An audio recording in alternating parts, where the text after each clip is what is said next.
the manner of Arsenal's victory here, away from home, Karen, does that get you, or will that get people thinking that this indeed could be their year? Well, I think you mentioned the performance away from home here today, and everyone probably were looking at their fixtures when they're away. Obviously, the Spurs one is in there, Manchester United away, Wolves away, but I just can't see how teams would score against them. They're so solid. You got to convince Opta of that, because they've still only got them at 26%. No, I'm not. No, I'm saying that the games that they've got to play. Look, it's for me. If Liverpool win tomorrow, it's still in their hands. But you asked about the fixtures that are there in terms of for Arsenal. So I'm looking at them going, we question the away fixtures, or a lot of people do, including myself.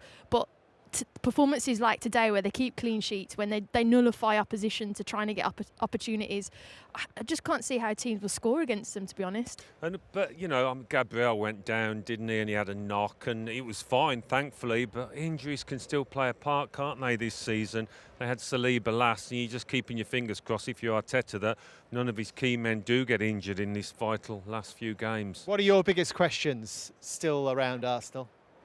They're answering every question I can even think of, to be honest, because, like I say, that experience they've got from last year.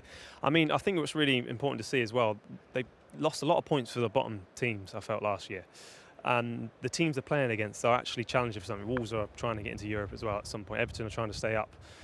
I think away from home as well, there's an expectation now of Arsenal where they, like you say, they keep clean sheets and they get that first goal. And when they get that first goal, they're really hard to break down, and then it opens up teams, which then allows more space for these players. Odegaard to get involved, and Declan Rice with the manner he is in midfield. We didn't really speak much of him tonight, but that's how consistent he is, because we expect this from him now. So they've got everything right now, and it's really nice to see. I still don't know who's going to win it, but does it with the manner of Man City's second half performance? Certainly, Alan, today, super impressive at Crystal Palace. Arsenal just winning here in this fashion. Does that just then pile on extra pressure for Liverpool? It's a huge game at any time, of course, going to Old Trafford.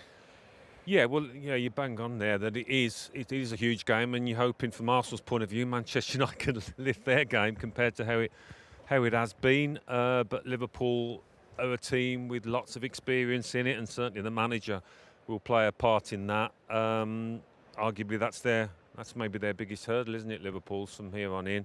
You look at it, and on paper you think, have Arsenal got the hardest run in? But if Liverpool do win tomorrow, that's a massive statement, I think. That Spurs game as well for Arsenal, isn't there? Lurking. I know, North London derby's always... Theo, you know Don't better. ask me to score. Don't